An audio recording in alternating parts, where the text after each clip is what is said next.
All I need is one mic.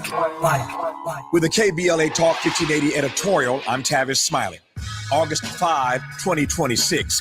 Dear LA City Council President Marquise Harris Dawson, on behalf of a coalition of businesses and residents that constitute the Crenshaw Corridor community, we write to request that a concrete timeline and resources for fully completing Destination Crenshaw within a year be developed and announced. A year is the outside time it should take, and we hope and expect that it can be finished considerably sooner. We also request the immediate establishment of a business interruption relief fund for the merchants, entrepreneurs, churches, and property owners who have borne the disproportionate economic burden of the prolonged delays associated with the Destination Crenshaw project, and a resident relief fund for the residents of the corridor who have been most adversely affected by the prolonged construction and delays associated with this unfinished development. Destination Crenshaw was presented to this community as a transformational investment in Black culture, Black commerce, and the future of South Los Angeles. It has now been 6 years since the project broke ground and over 2 years since the promised completion date. Construction has stalled with no apparent end date in sight. The Crenshaw Corridor community embraced the vision of Destination Crenshaw, but the obstruction from the delayed construction has caused prolonged health and safety hazards, uncertainty, reduced customer access, declining revenues, disruptions, and mounting financial hardship. A broad spectrum of the community expressed their frustration over these delays and the impact they have had on the community at a standing room only July 30th town hall at Bethesda Temple Church, widely covered by the media, including ABC, CBS, Fox, and NBC. The burden of these unexplained delays should not rest on the shoulders of the Crenshaw Corridor community, which acted in good faith and supported this historic project. If the city fails to provide a complete and substantive response to this correspondence within 30 days of the date of this letter, the Crenshaw Corridor community reserves its right to pursue all of its rights and remedies. Sincerely, the Crenshaw Corridor community. To read the complete letter detailing all of our demands, go to our website at kbla1580.com. With a KBLA Talk 1580 editorial, I'm Tavis Smiley. As always, we welcome your feedback.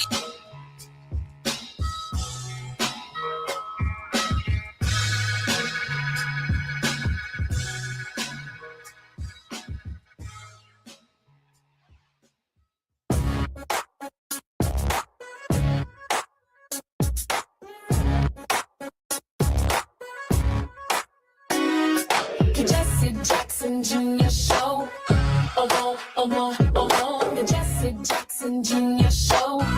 Oh, oh, oh, the Jesse Jackson Jr. Show.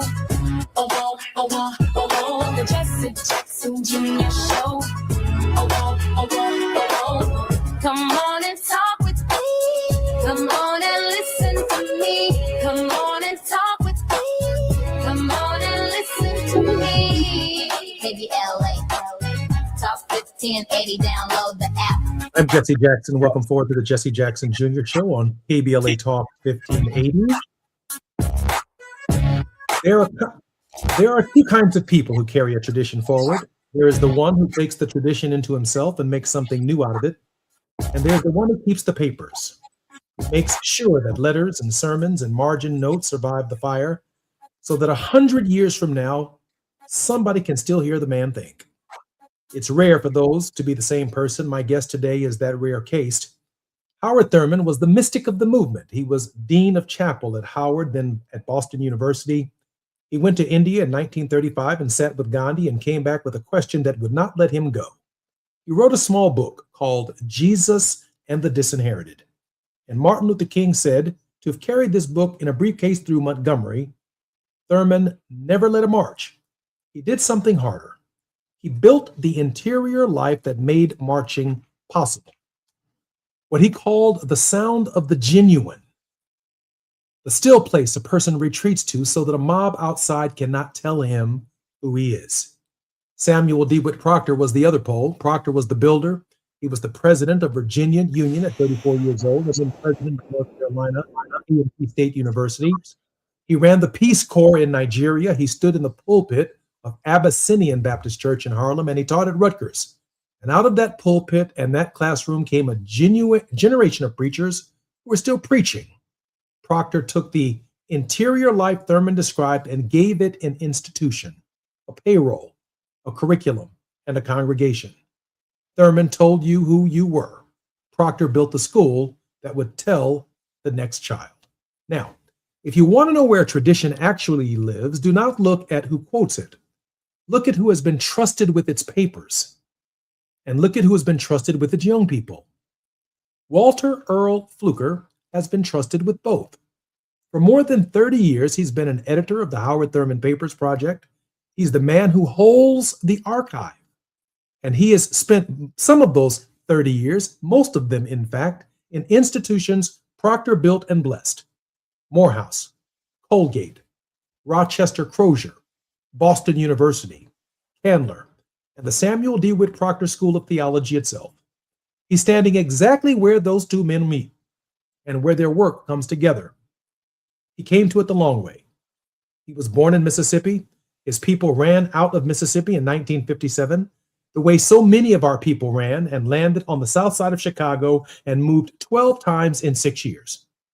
When he was 13 years old, he and two friends set out walking to the International Amphitheater to see a rodeo, and on the way they crossed under the Dan Ryan, that expressway which displaced 81,000 people, most of them black, and which everybody in Chicago understood was not a road but a border. On the far side of that border, a mob was waiting with pipes and a knife. He ran. He's been thinking about that run ever since. His new book is called Wake Up Running: Building Democratic Space at the Crossings. It is out from Broadly, and the argument is this, that running is not our shame, running is our inheritance and our discipline. Our people ran out of bondage and ran towards freedom they've never seen and could not prove even existed. He calls them renegades.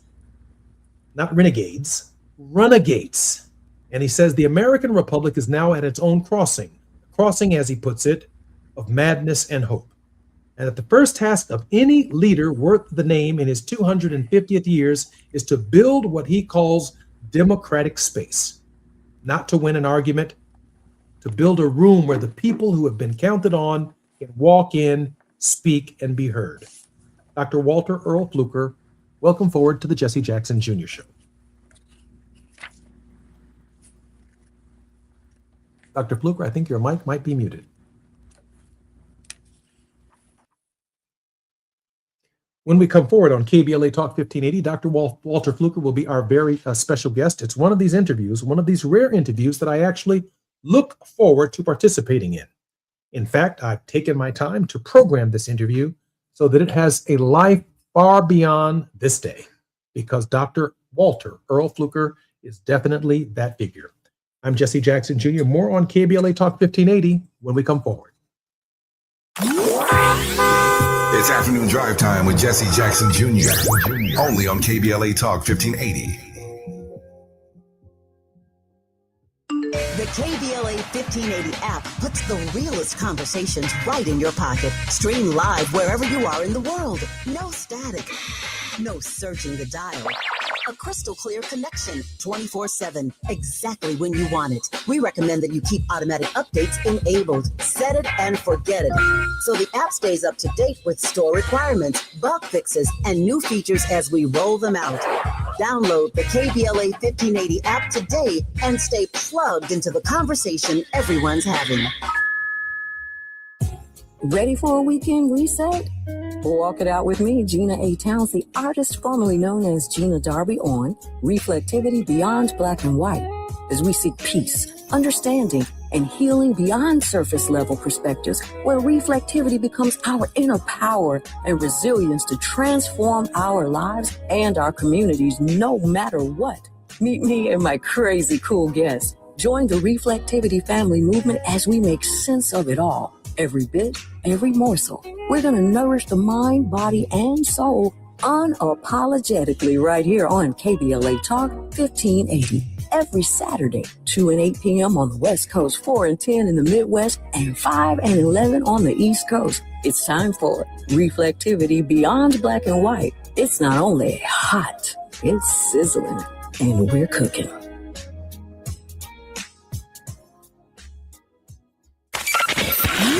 Just in case you missed our Procrastination Crenshaw Town Hall.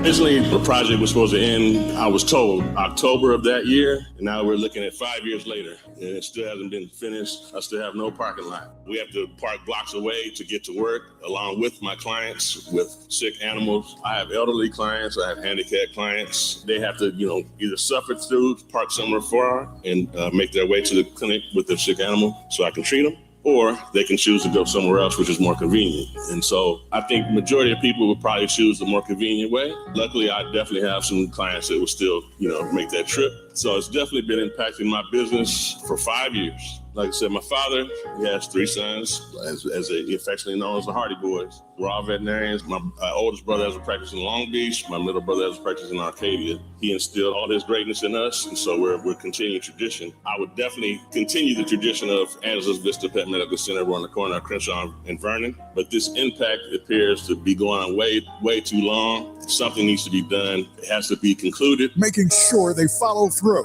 We're KBLA Talk 1580.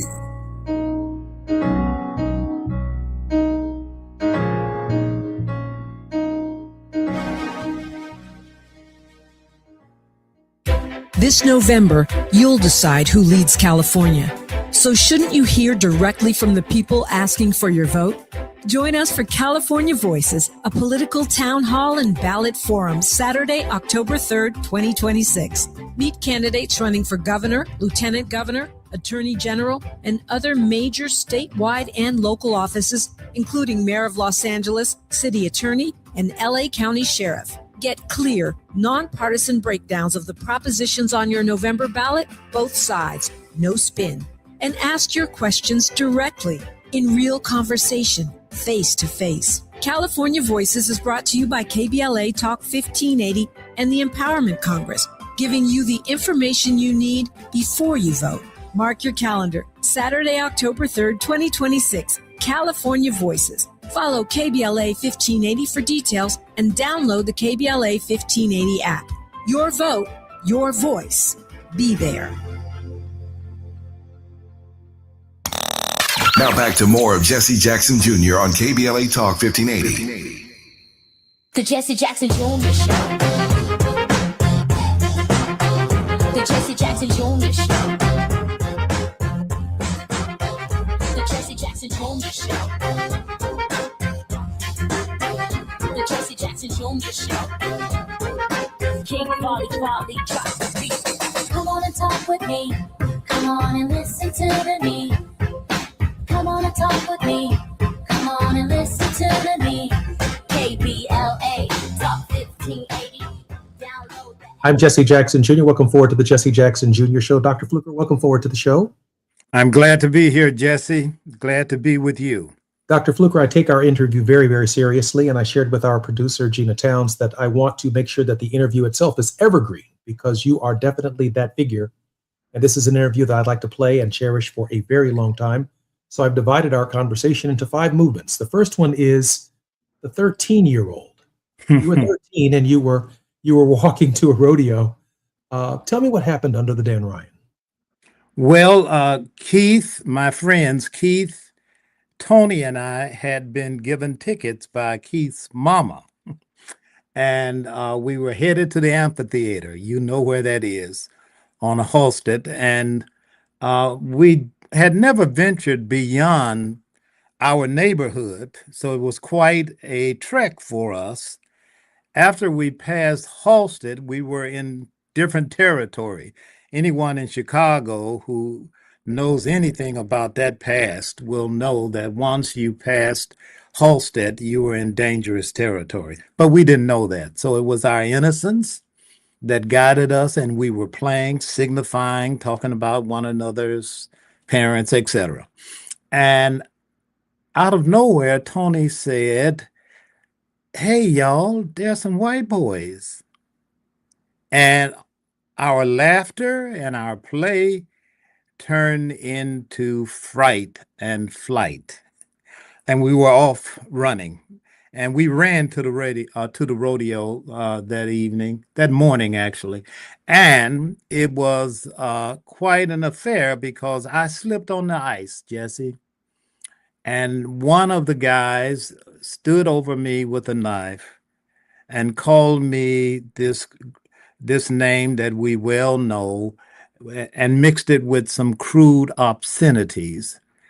And I was able to regain balance miraculously and pick up the run again. And I was running so fast, I say in the book, I felt like I was that character in the Roadrunner cartoon. My legs had left my body. And I actually ran through a guy who was standing in the middle of the street to stop me. I ran through him or over him, I'm not sure. But I made it that day to the amphitheater to see cowboys. It was a traumatic experience. Dr. Fluker, you're right that when you slipped on the ice, that you were laughing while you were running. Why did you laugh when you were most afraid? I'm still trying to figure that out. I think that we often laugh when we are most afraid, when we are most alienated from our deepest selves. Sometimes laughter, Paul Laurence Dunbar, is a clever facade. You know, we mask with the laugh, but it's not quite that.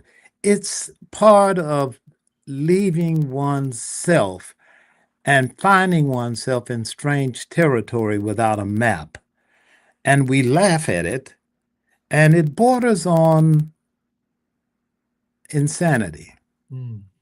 And I don't think we're far from that some days, not just in personal spaces, but in public spaces. I think I hear that kind of laughter nowadays around some of the conversations that are going on in the nation. Deep, deep alienation that is born of fear, but not knowing how to address the fear.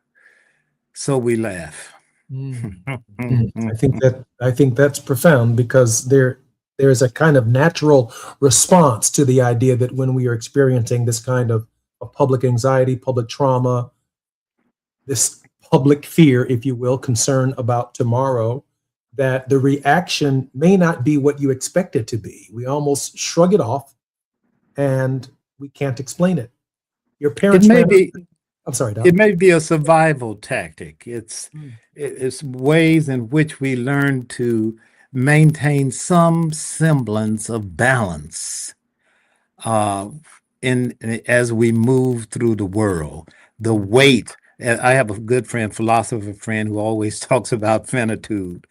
And sometimes our finitude, bearing the weight of our existence, brings us to a place where all that we have left maybe is a laugh or a moan.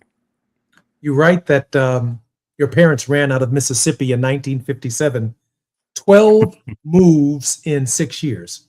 What do your mother and father think about the idea you were running to and they were running to? Well, they're not here to speak about it now, Jesse, but I do know that my mom and dad were looking for a home. They had made home in Mississippi. All of their family was from Mississippi and Louisiana. And moving to Chicago, they were again alienated from home. So in Chicago, there was a restlessness to find home. And home was not just a physical locale. It was not just a house. It was a space of communion with others where things were familiar. So as you already know, most of the Black folks during my generation were part of the last great migration to the North. And many of the folks we knew were also from Mississippi, Arkansas, some maybe from Louisiana, but in Chicago, a lot of Mississippians, Tennesseans looking for a home. And they found glimpses of home in a number of places, mainly the church for my family. Others would probably find it in the blues joints, with which I became very familiar as I got older. But you find home where you can sing the blues or sing the gospel. But learning home is a wonderful thing. So my parents were looking for a home. And unfortunately, I don't think they really ever adjusted to Chicago. They were always remembering home. And I grew up in that kind of space. And that is one of the defining motifs of this book, homing, which is one of the moves you've identified. But my parents were homing, Jesse. They were trying to find home. And the big question, I think, for certainly African Americans, but many dislocated people in our country and in the world throughout diasporas, are people who are missing home, searching for home. I think that's where we're obviously going to end up at the end of the hour. Dr. Fluker, you use the word, and it's central to the book, and I think it's important that it be explained. Renegade. Where does it come from, and why isn't runaway good enough? Yeah. Renegade is an old English term, which was used for servants and other fugitives, mainly fugitives, who would leave in acts of defiance. They were quote unquote troublemakers. They'd run away. They refused the authority of the Lord or of the estate or of their master. And it works its way into our English, and it becomes most popular in Black life through the poetry of Robert Hayden, who taught for many years at Fisk and later at the University of Michigan at Ann Arbor. He wrote a poem in 1962 about Harriet Tubman. She was a renegade. She defied authority, and it's a wonderful poem. I recommend it to any of your listeners. You can find it under Robert Hayden's name. I have just one little verse. It says, renegade. And then it says, run, falls, rises, stumbles on the darkness into darkness, and the darkness thicketed with shapes of terror. And the hunters pursuing, and the hounds pursuing, and the night cold, and the night long, and the river to cross, and the jack-o'-lanterns beckoning, and blackness ahead. And when shall I reach that somewhere morning, and keep on going, and never turn back, and keep on going? Then Hayden says, renegade, renegade, renegade. Trying to get home. trying to find home. Dr. Fluker, you say that you draw a line between a runaway and a maroon.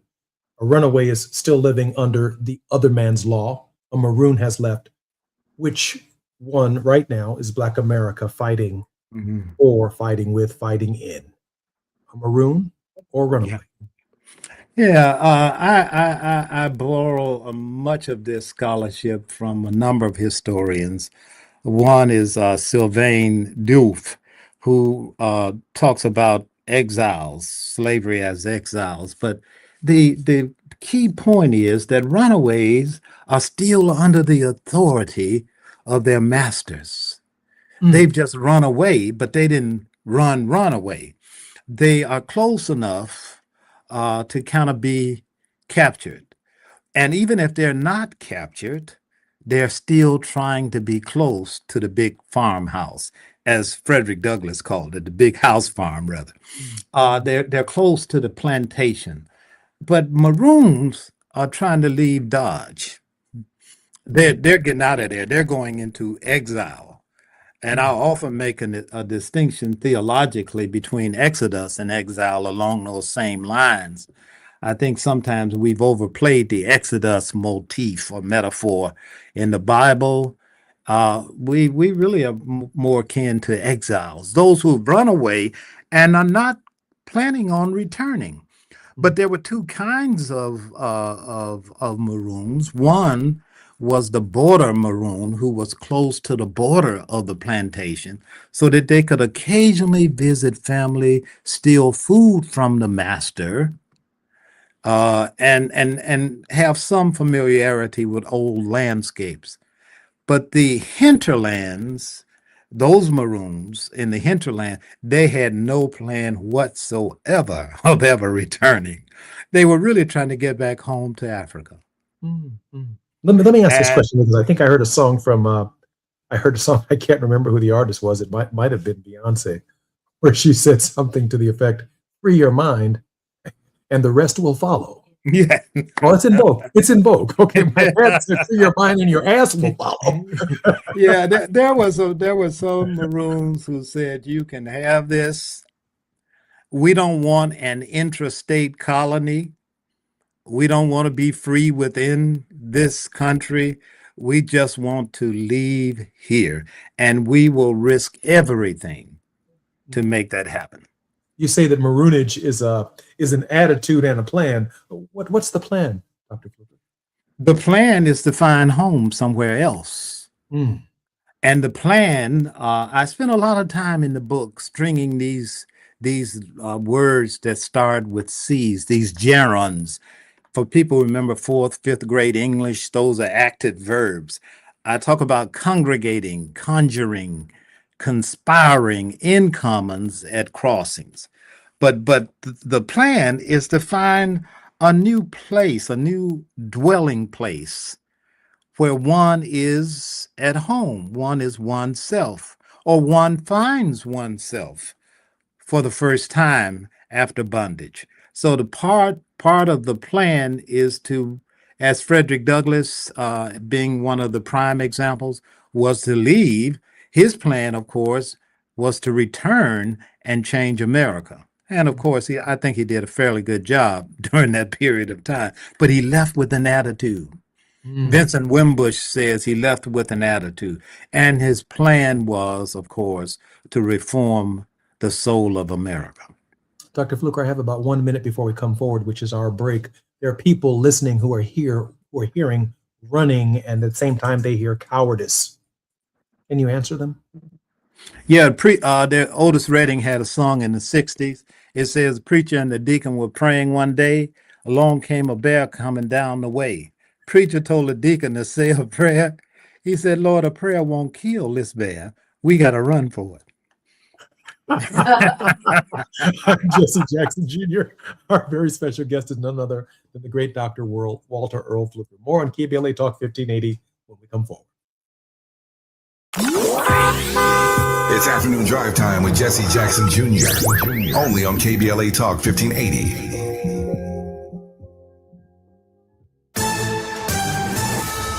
I'm Amber Payton with BIN News Now. Wisconsin's Democratic primary for governor ended in an upset with Black Milwaukee County Executive David Crowley narrowly defeating favorite candidate Francesca Hong. We fought through this primary because Wisconsinites have rejected the politics of fear. Crowley, who had the backing of retiring Governor Tony Evers, will face Republican Tom Tiffany in November. A former Fayette County Public Schools employee in Kentucky is suing the district, claiming racial discrimination. Cassandra Tokash says her wellness specialist contract was not renewed because she is white, while the department's only Black employee kept their position despite having less seniority.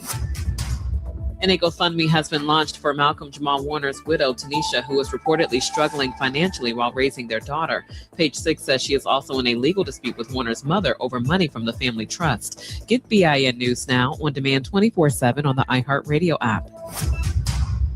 For victims of drunk and drug driving, our grief is unique. But you are not alone. You always have a place at MAD. Call our 24-hour victim helpline at 877-MAD-HELP or visit mad.org. This is the KBLA Sports Minute with Ray Richardson. The Lakers are about to change ownership again. NBA sources are reporting that Lakers owner Mark Walter, who bought the franchise last year for $10 billion, is selling it to a couple of very rich businessmen, Josh Kushner and Bob Iger. Key players in the NBA's potential expansion into Las Vegas have agreed to pay Walter $12 billion for the Lakers. Walter is the majority owner of the Dodgers, but it appears he's ending his relationship with the Lakers after just 1 year. More details to come on this surprising development. The NFL is considering a suspension for Rams wide receiver Puka Nacua at the start of the regular season. The league is reviewing whether Nacua has violated the league's code of conduct policy. Nacua, who led the NFL in receptions last season, is facing a civil lawsuit from a woman accusing him of assault and anti-Semitic comments. No debates, no speculation, just the info you need. That's your KBLA Sports Minute. I'm Ray Richardson on KBLA Talk 1580.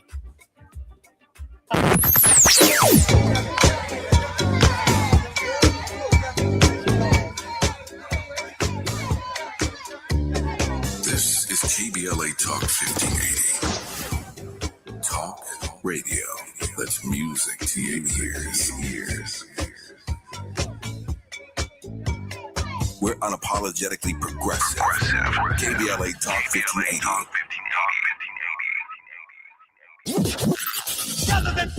In a world full of noise, one station keeps it real. KBLA Talk 1580, where the conversation goes deeper, the voices sound like yours, and the issues that matter most to our community take center stage. Progressive, powerful, unapologetically us. Whether you're driving through this city or tuning in from your home or office, join the public square. KBLA Talk 1580, your home for talk that enlightens, encourages, and empowers. Listen live on our free KBLA 1580 app, on our website at KBLA1580.com, or on your radio dial at 1580 AM. Unapologetically progressive. If you love to travel, Capital One has a rewards credit card that's perfect for you. With the Capital One Venture X card, you earn unlimited double miles on everything you buy. Plus, you get premium benefits at a collection of luxury hotels when you book on Capital One Travel. And with Venture X, you get access to over 1,000 airport lounges worldwide. Open up a world of travel possibilities with the Capital One Venture X card. What's in your wallet?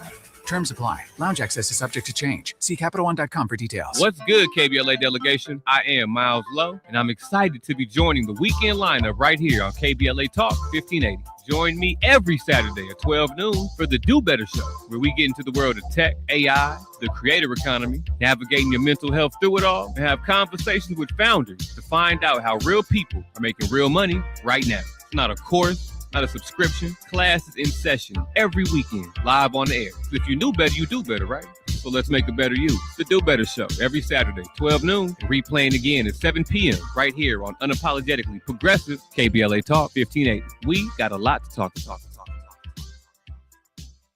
Do you owe $10,000 or more to the IRS like Mark? I've been doing home remodeling for 30 plus years, but the economy crashed. I wound up losing my home, losing my job, and on top of that, owing the IRS a ton of money.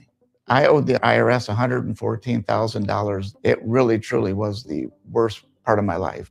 Then Mark found tax relief advocates. On news radio, I heard about TRA, and I thought, what's the worst that could happen? So I picked up the phone and I called them. When it was all said and done, TRA settled my $114,000 debt for $100, and I'm telling you, I was ecstatic. Could not believe it. Would recommend TRA to anyone. If you owe 10 or even hundreds of thousands of dollars to the IRS, don't lose hope. Do what Mark did and call TRA for a consultation. But TRA did. They gave me a second chance, and I'm forever grateful. Visit TRA.com or call 800-575-8935. 800-575-8935. That's 800-575-8935. Straight Talk Wireless presents Pickup Truck Wisdom. If you're only good to your new friends, you're not going to have any old ones. Straight Talk gets it. That's why new and existing customers get free 5G phones on Verizon's 5G network. Pretty simple, really. You keep good people by being good people. Find us at straighttalk.com and Walmart. Straight Talk Wireless. Straightforward. Always. Taxes and fees apply. Plan purchase required for free phone offers. Copyright 2026 Verizon. You're listening to Jesse Jackson Jr. on KBLA Talk 1580. The Jesse Jackson Jr. Show. The Jesse Jackson Jr. Show. The Jesse Jackson Jr. Show. The Jesse Jackson Jr. Show. King Folly, drop the beat. Come on and talk with me. Come on and listen to me. Come on and talk with me. Come on and listen to me. KBLA Talk 1580.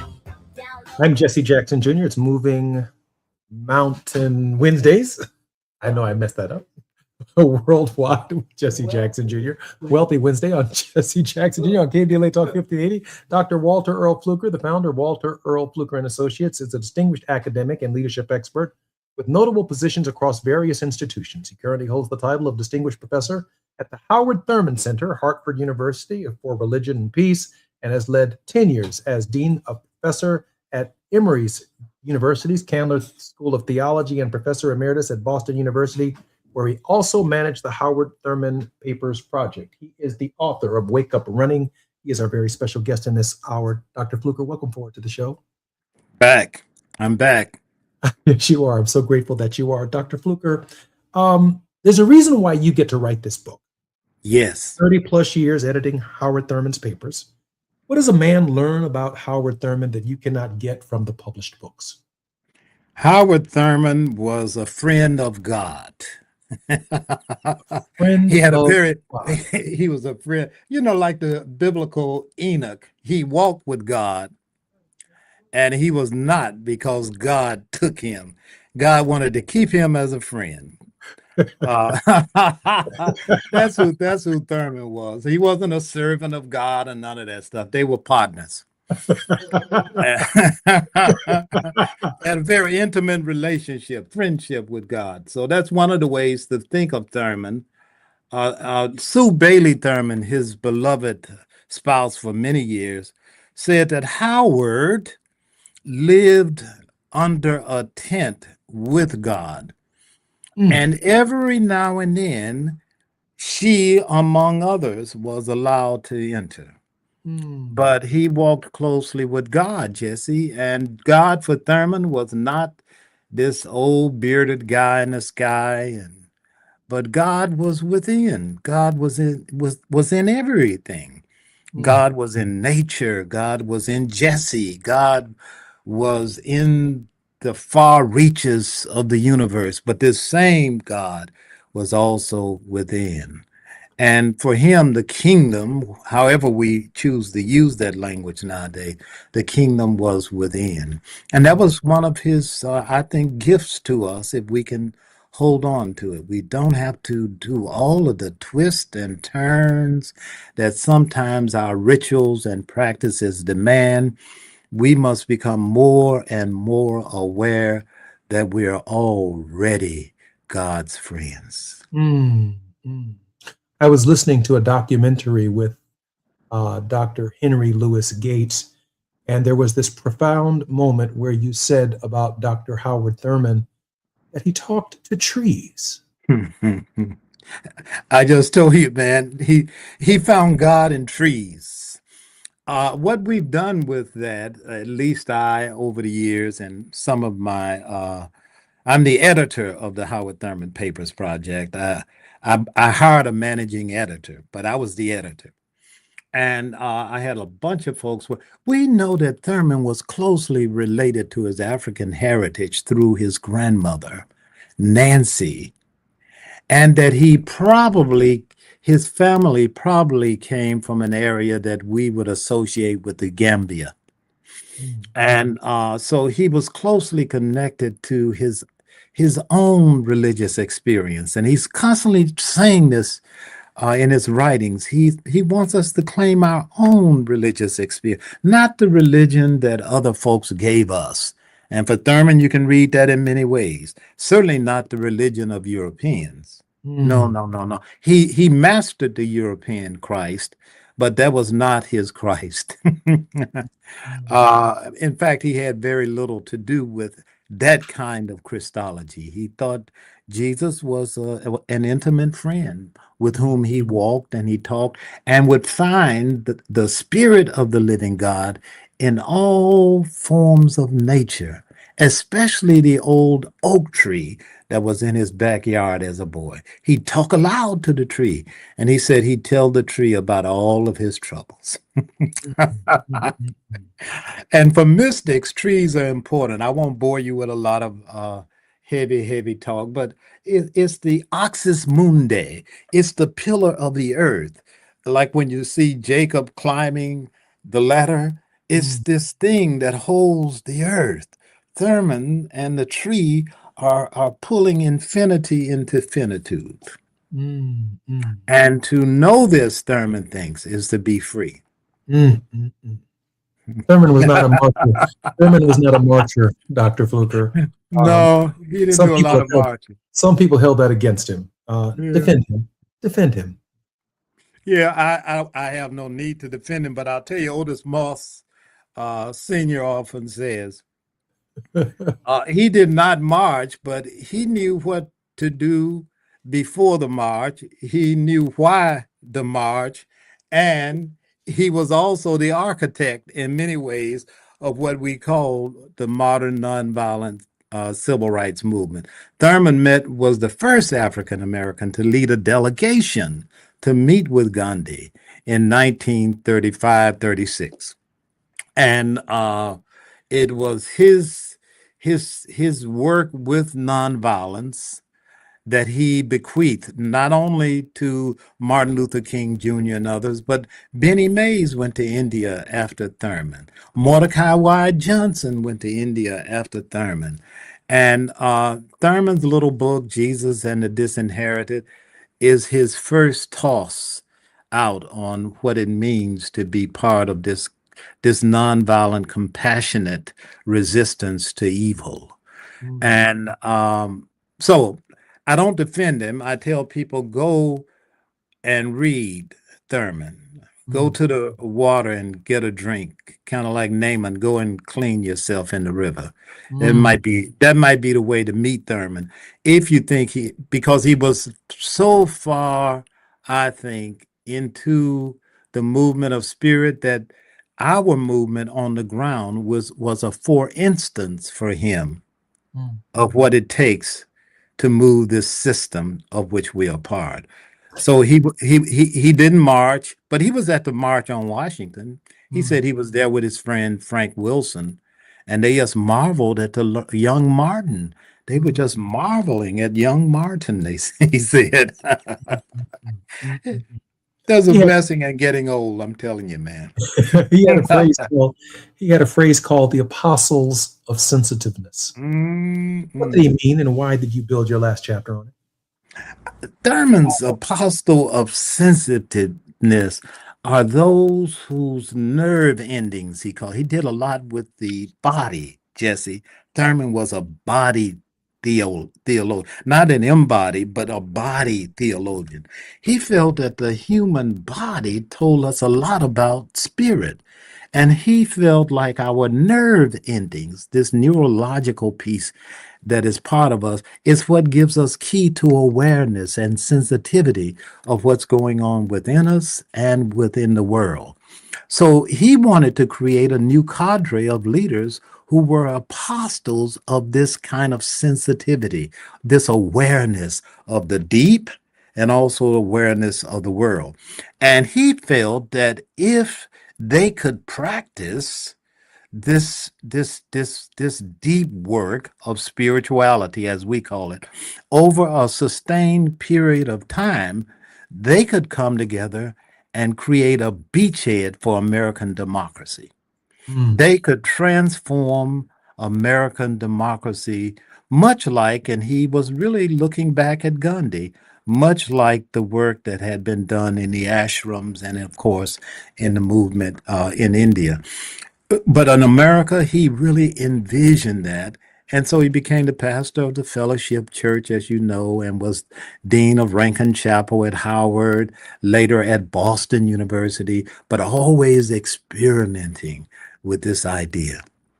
I'm Jesse Jackson Jr. When we come forward, the argument, why democratic spaces and homing, madness and hope. I'm Jesse Jackson Jr. Our very special guest is Dr. Walter Earl Fluker, the founder of Walter Earl Fluker and Associates, and also the responsible man who's responsible for pulling the life of Howard Thurman and his papers together for all of us and for eternity. I'm Jesse Jackson Jr. More on KBLA Talk 1580 when we come forward. While you're stuck in traffic, we can at least bring you up to speed on the news of the day. You're listening to Jesse Jackson Jr. only on KBLA Talk 1580.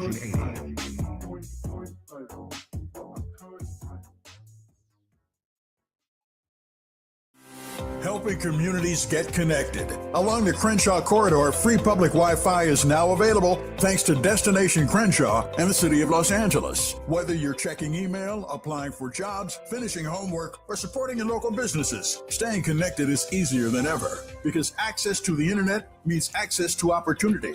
To learn more and find Wi-Fi locations near you, visit www.getconnected.lacity.gov. Just in case you missed our Procrastination Crenshaw Town Hall. I actually live on this block, and it has affected my life because I'm a knock nurse. We have everyone coming over here that's on meth, drugs, and everything. I've called multiple times to Los Angeles County about once you leave out of here, you will see once you go down to this stop sign, it's pitch black. There's no lights over here. No lights? No lights on this side or that side. You have people with mental issues throwing these gates to Crenshaw. Children don't like to come outside anymore on their scooters, their bikes, their helmets, and they're speeding up and down. No regards to life at all. Like I said, I leave out of work. I'm a traveling nurse, so I take my contracts in Los Angeles County, but I may have to go to Montebello. I may have to go to Van Nuys. I leave out at 9:45 sometimes sooner, and it's someone breaking into our mailboxes because they're breaking into our mailboxes. So now the mail's not coming. Yeah, breaking your windows in your vehicle, and it's just really sad. Holding them accountable. We're KBLA Talk 1580.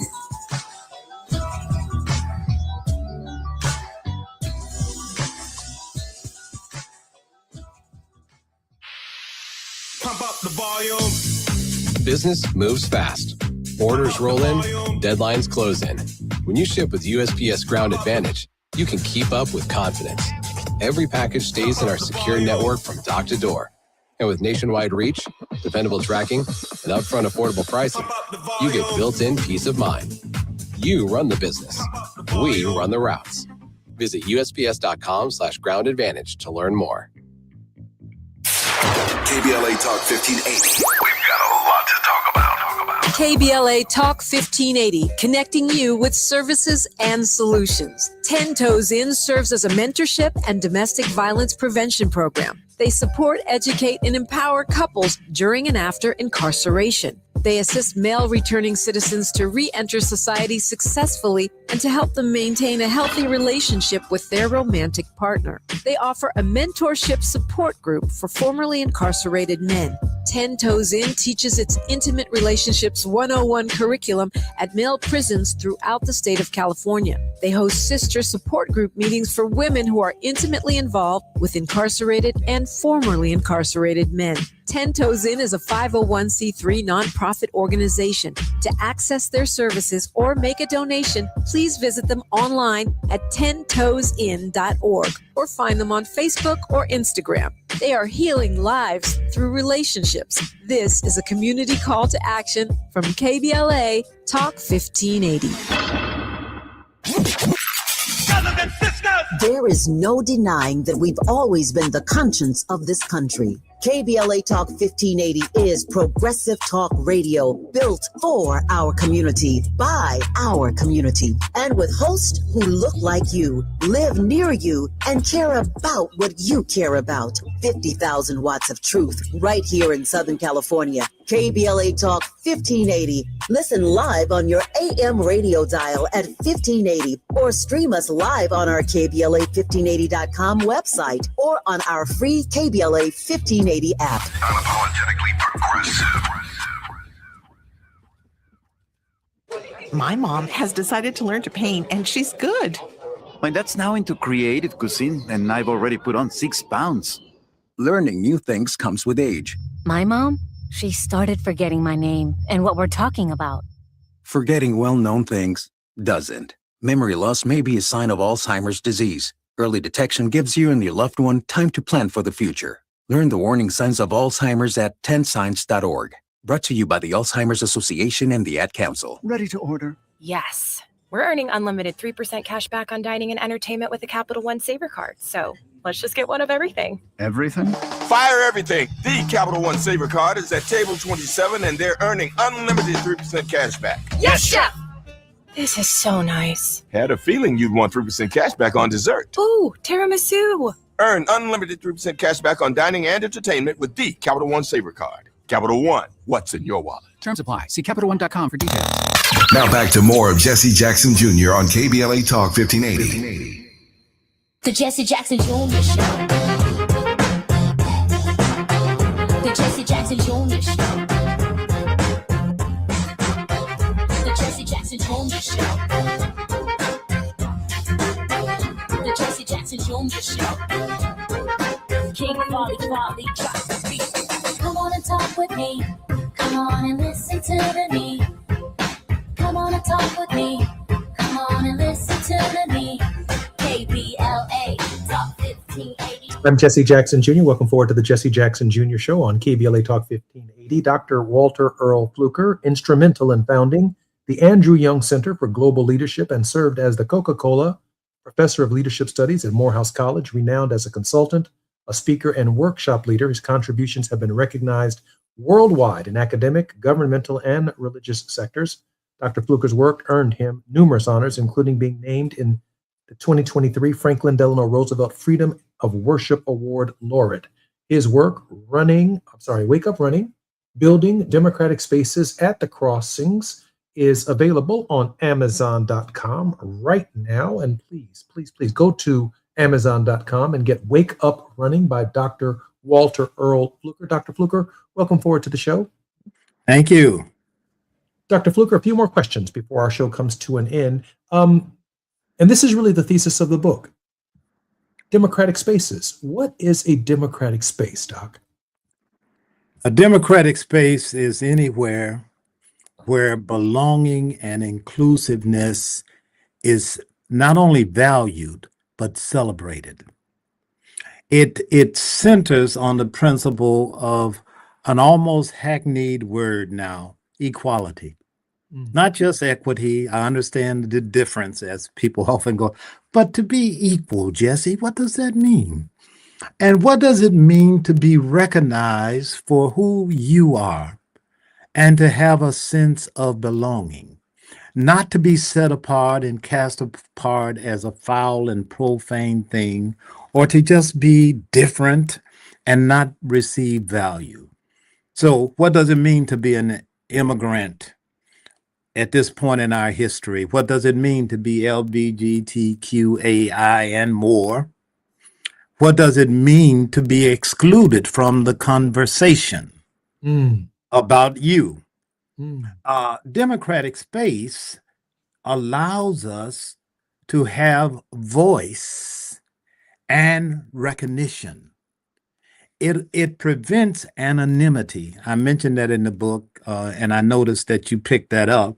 But to be anonymous, to be a faceless thing, as Thurman says, to go up and down the streets of other minds without any acknowledgement is a very lonely space. So democratic space is also the creative and contested space where those who have no part, who have been erased, speak out and disrupt systems so that others like themselves can have a part. Last point, democratic space is also where I find home in the heart of the other. And I leave my heart open for the other as a place of respite and home. It precedes democratic government, Jesse. I'm not talking just about institutions, while as important as they are. I do not devalue them, but there's a precondition. There is a spiritual and ethical association and obligation that democratic space demands, so that when we talk about democratic government and its various institutions, we can actually actualize the ideals for which they stand or represent.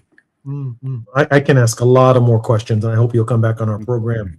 This democratic space. But as we bring our program to a close, you close on this idea of homing, the book's last movement. Homing. You say home is not a fixed address. What is it? Then what is it?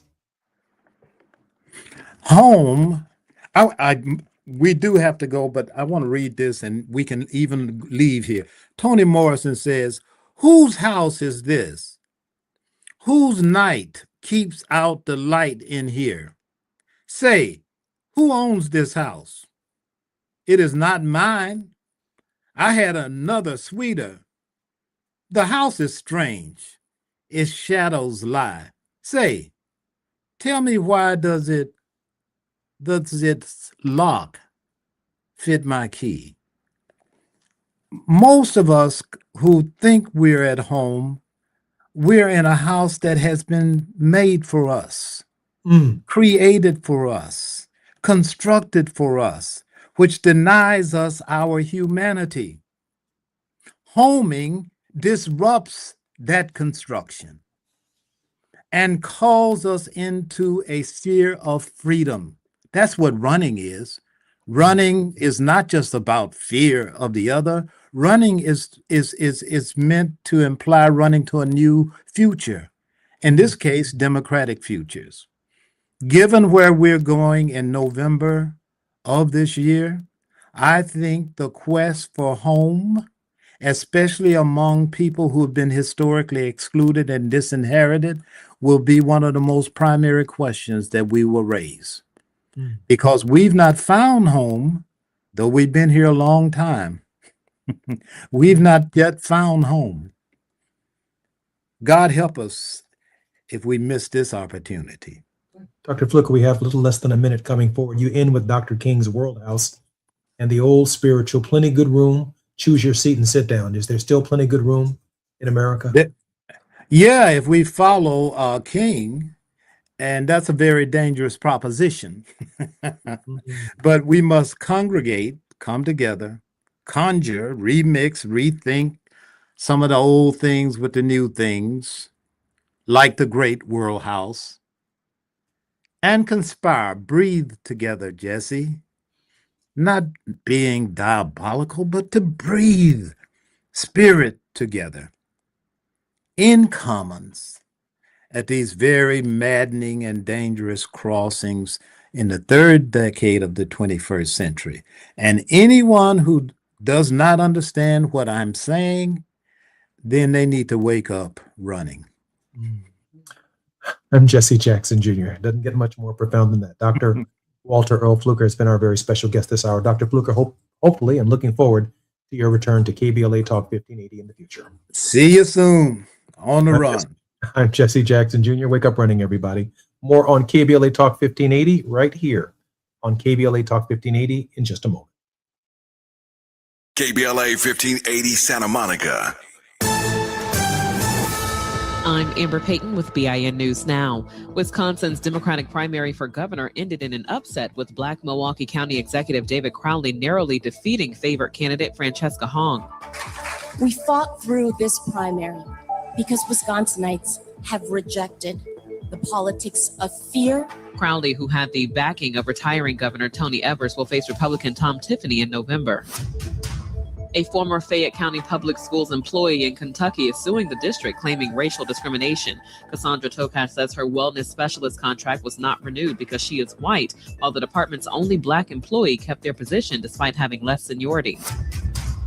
And a GoFundMe has been launched for Malcolm Jamal Warner's widow, Tanisha, who is reportedly struggling financially while raising their daughter. Page 6 says she is also in a legal dispute with Warner's mother over money from the family trust. Get BIN News Now on demand 24/7 on the iHeartRadio app. For victims of drunk and drug driving, our grief is unique. But you are not alone. You always have a place at MAD. Call our 24-hour victim helpline at 877-MAD-HELP or visit mad.org. This is the KBLA Sports Minute with Ray Richardson. The Lakers are about to change ownership again. NBA sources are reporting that Lakers owner Mark Walter, who bought the franchise last year for $10 billion, is selling it to a couple of very rich businessmen, Josh Kushner and Bob Iger. Key players in the NBA's potential expansion into Las Vegas have agreed to pay Walter $12 billion for the Lakers. Walter is the majority owner of the Dodgers, but it appears he's ending his relationship with the Lakers after just 1 year. More details to come on this surprising development. The NFL is considering a suspension for Rams wide receiver Puka Nacua at the start of the regular season. The league is reviewing whether Nacua has violated the league's code of conduct policy. Nacua, who led the NFL in receptions last season, is facing a civil lawsuit from a woman accusing him of assault and anti-Semitic comments. No debates, no speculation, just the info you need. That's your KBLA Sports Minute. I'm Ray Richardson on KBLA Talk 1580. All I need is one mic. With the KBLA Talk 1580 editorial, I'm Tavis Smiley. August 5, 2026.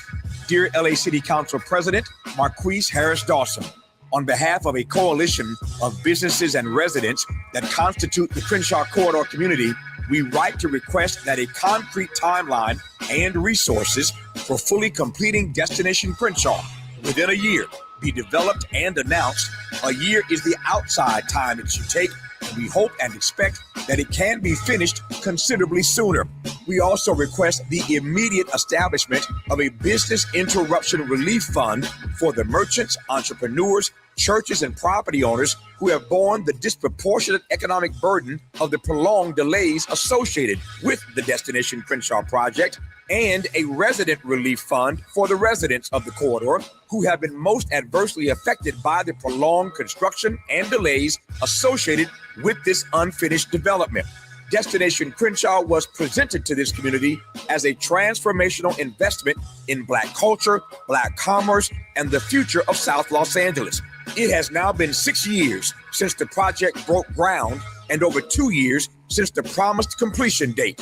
Construction has stalled with no apparent end date in sight. The Crenshaw Corridor community embraced the vision of Destination Crenshaw, but the obstruction from the delayed construction has caused prolonged health and safety hazards, uncertainty, reduced customer access, declining revenues, disruptions, and mounting financial hardship. A broad spectrum of the community expressed their frustration over these delays and the impact they have had on the community at a standing room only July 30th town hall at Bethesda Temple Church, widely covered by the media, including ABC, CBS, Fox, and NBC. The burden of these unexplained delays should not rest on the shoulders of the Crenshaw Corridor community, which acted in good faith and supported this historic project. If the city fails to provide a complete and substantive response to this correspondence within 30 days of the date of this letter, the Crenshaw Corridor community reserves its right to pursue all of its rights and remedies. Sincerely, the Crenshaw Corridor community. To read the complete letter detailing all of our demands, go to our website at kbla1580.com. With a KBLA Talk 1580 editorial, I'm Tavis Smiley. As always, we welcome your feedback.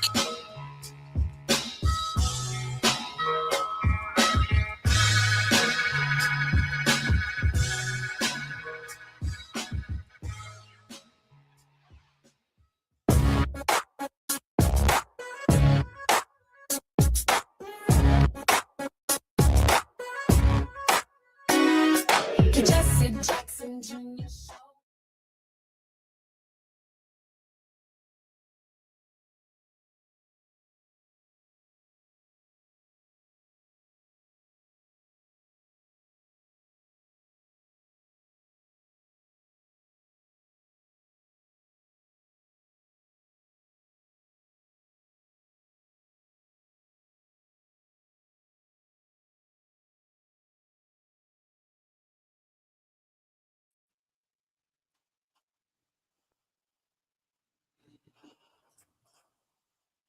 I'm Jesse Jackson Jr. Welcome forward to the Jesse Jackson Jr. Show on KBLA Talk 1580. What Tuesday night told us on Wealthy Wednesdays with Dr. Todd Yeary. Good afternoon, everyone.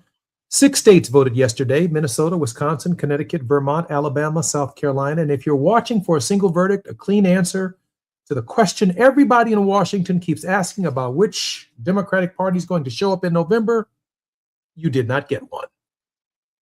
What you got was something more useful and more honest. You got a reading of the country's temperature.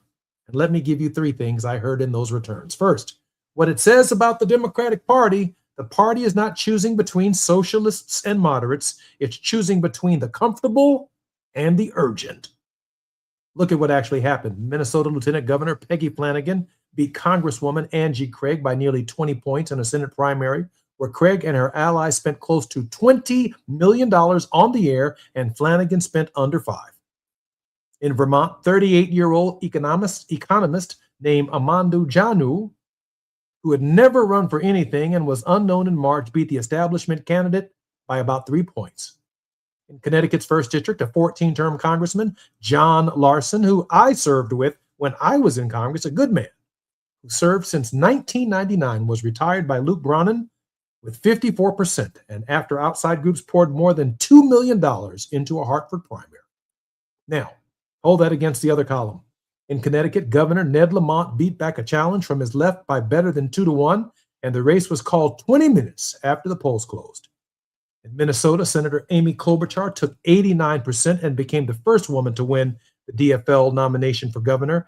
And in Wisconsin, the marquee fight, Milwaukee County Executive David Crowley beat Democratic Socialist Francesca Hong by 3,211 votes, half a percentage point. The Associated Press did not call it until 2:34 in the morning. So which is it? It is both, and not a pattern. It is not ideological. It's not postural.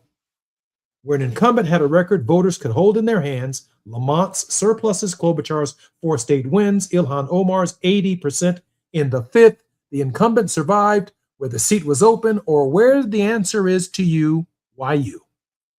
Was seniority the challenger won? Larson did not lose because he was too moderate. Brannan is not to his left. Larson lost because I've been here a long time is no longer an argument. That is not a purge. That is a party asking its own leadership a question and refusing to accept the old answer. Secondly, what does it say about control of Congress? Be careful right here, because primaries are not general elections, and a party can win an argument with itself and still lose a country. But watch the arithmetic. Wisconsin's governor race now runs through Crowley against Tom Tiffany, with the president's endorsement on Tiffany's side and a state decided by less than a point in 2024. Minnesota's open Senate seat is Flanagan against Michelle Tafoya, a genuine test of whether the platform that wins in a primary can hold a purple state. And in Minnesota's 2nd, the open seat Craig vacated, Matt Little emerged in a 3-way contest, about 47%. Democrats need a net 3 in the House and a net 4 in the Senate. Every one of these margins is inside the noise. What Tuesday tells us about the fall is this: money did not decide these races. $20 million lost in Minnesota, $2 million did not work in Hartford, but only because it was pushing in the direction voters were already leaning. When spending stops predicting outcomes, you're no longer looking at a normal election cycle. You're looking at an electorate that has made up its mind about something and is waiting to be asked the right question.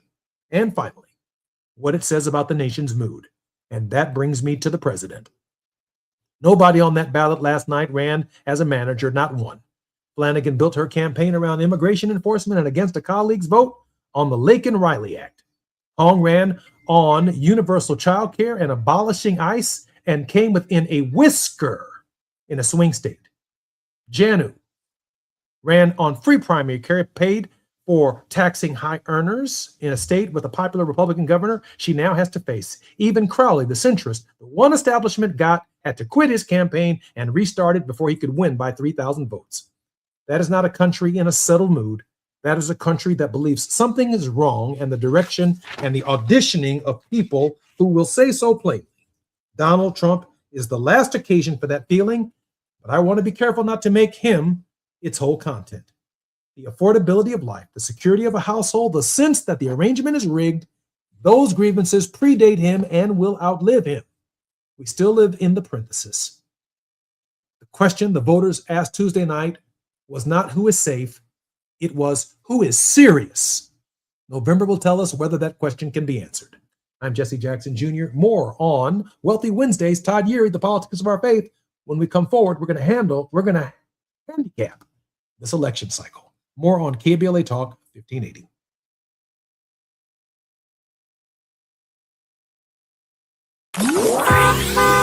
It's afternoon drive time with Jesse Jackson Jr. Only on KBLA Talk 1580. The KBLA 1580 app puts the realest conversations right in your pocket. Stream live wherever you are in the world. No static. No searching the dial. A crystal clear connection 24/7, exactly when you want it. We recommend that you keep automatic updates enabled. Set it and forget it. So the app stays up to date with store requirements, bug fixes, and new features as we roll them out. Download the KBLA 1580 app today and stay plugged into the conversation everyone's having. At Charmin, we heard you shouldn't talk about going to the bathroom in public, so we decided to sing about it. Charmin Ultra Strong. You can use less, better than the rest. Charmin Ultra Strong. Booty past the clean test. Salmon weave texture, it's the best. Study up, teach a lesson on fresh. Your booty past the clean test. Yes, sir. Charmin Ultra Strong. Charmin Ultra Strong with diamond weave texture cleans better than the leading one-ply brand, so you can use less. Enjoy the go with Charmin. Just in case you missed our Procrastination Crenshaw Town Hall. I heard that this brother is MIA, but I don't know if I'm saying his name right. Marquise Dawson. It's his district. He has an office in the back of Crenshaw Destination. I have not seen this brother one time in my life. On TV, yes. Newspapers, yes. And all that other stuff. But to come across the street and talk to people, or even next door to talk to people, I haven't seen this brother ever. The people who are doing the construction, and my count is 21 months. You'll let me know if I'm wrong, how long it's been abandoned. I'm calling it abandoned construction. And I've emailed a lot of people from the city, and they always gave me a date that it'll be done this day, it'll be done that day. But next door to us is the people who actually are doing the construction. Those are my next door neighbors. That's how I know what's going on. They haven't been there for 21 months. Not letting them get away with anything. We're KBLA Talk 1580.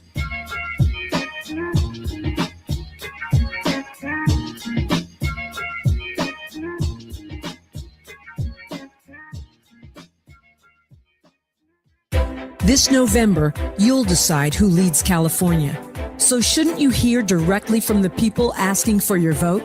Join us for California Voices, a political town hall and ballot forum, Saturday, October 3rd, 2026. Meet candidates running for governor, lieutenant governor, attorney general, and other major statewide and local offices, including Mayor of Los Angeles, city attorney, and LA County Sheriff. Get clear, nonpartisan breakdowns of the propositions on your November ballot, both sides, no spin. And ask your questions directly, in real conversation, face to face. California Voices is brought to you by KBLA Talk 1580 and the Empowerment Congress, giving you the information you need before you vote. Mark your calendar, Saturday, October 3rd, 2026, California Voices. Follow KBLA 1580 for details and download the KBLA 1580 app. Your vote, your voice. Be there. Now back to more of Jesse Jackson Jr. on KBLA Talk 1580. The Jesse Jackson Jr. Show. The Jesse Jackson Jr. Show. The Jesse Jackson Jr. Show.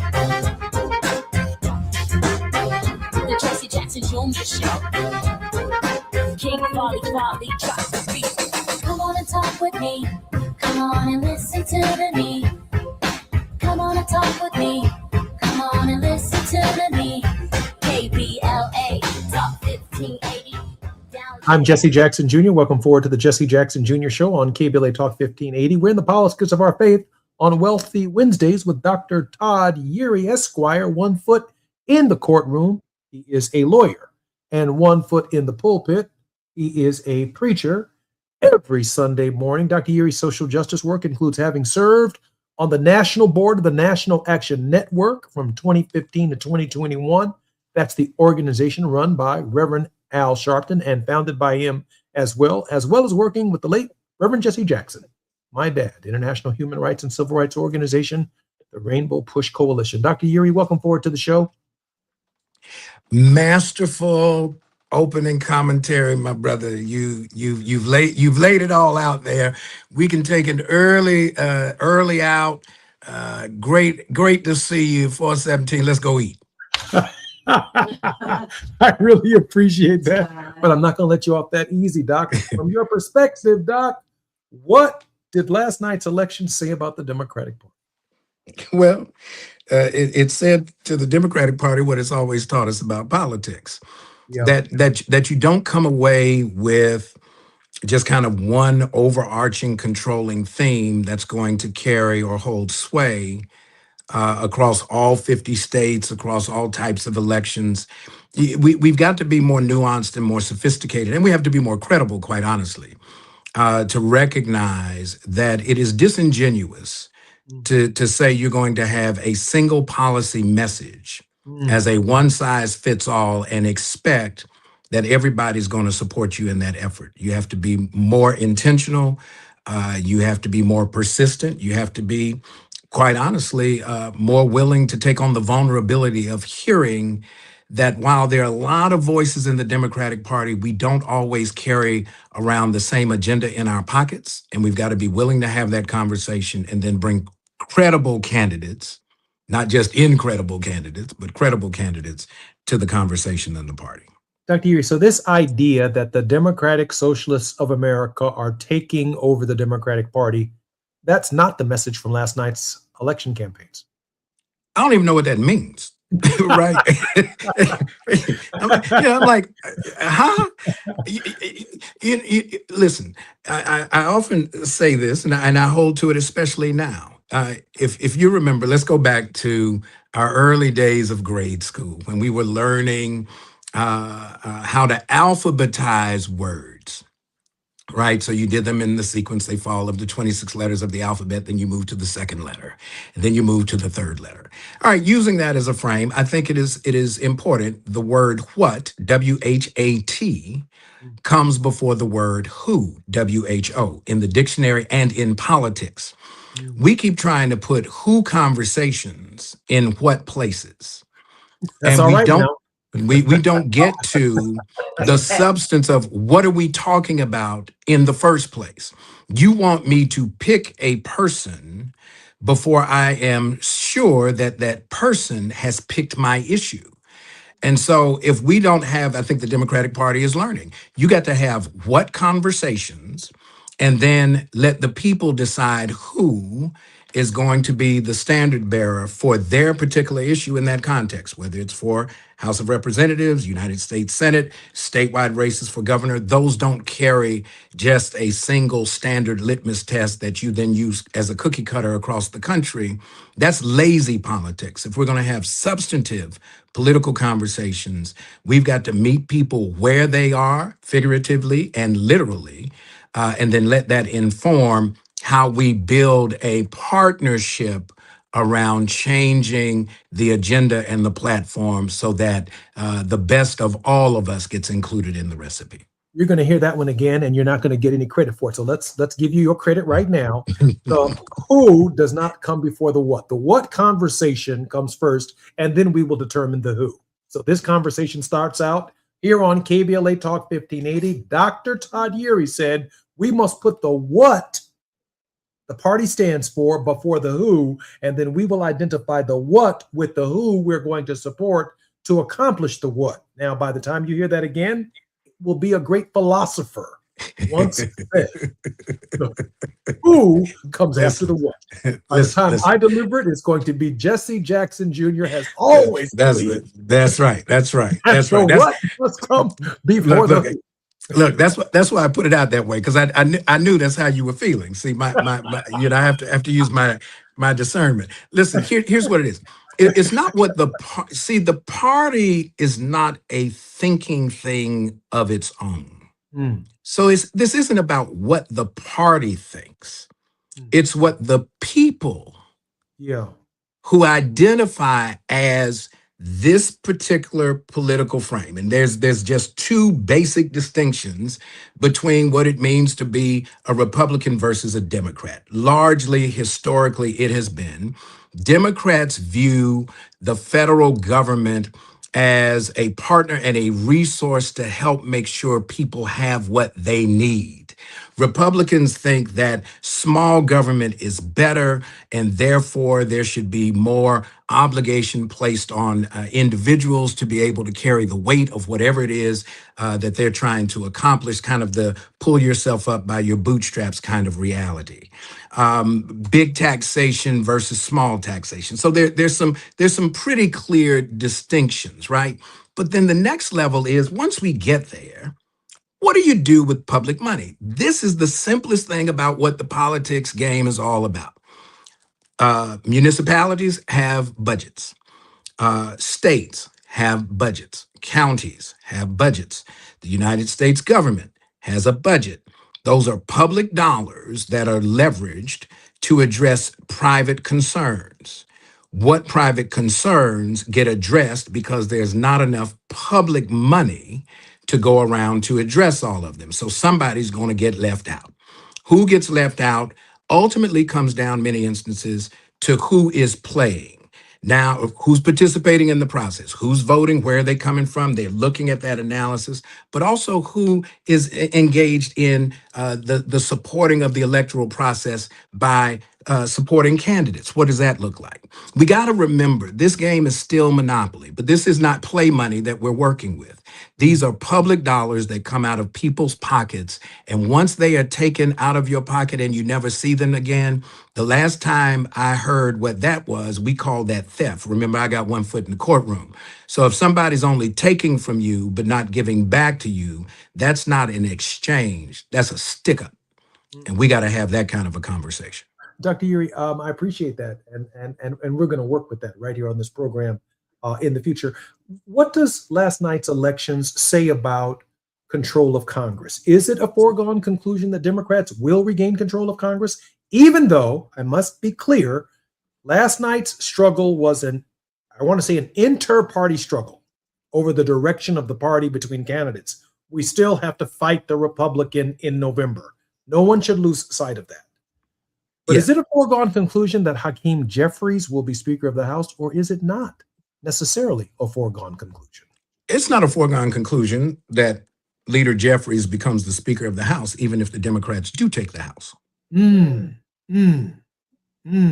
He does have a mountain to climb within the Democratic Party if Democrats take control of the Congress.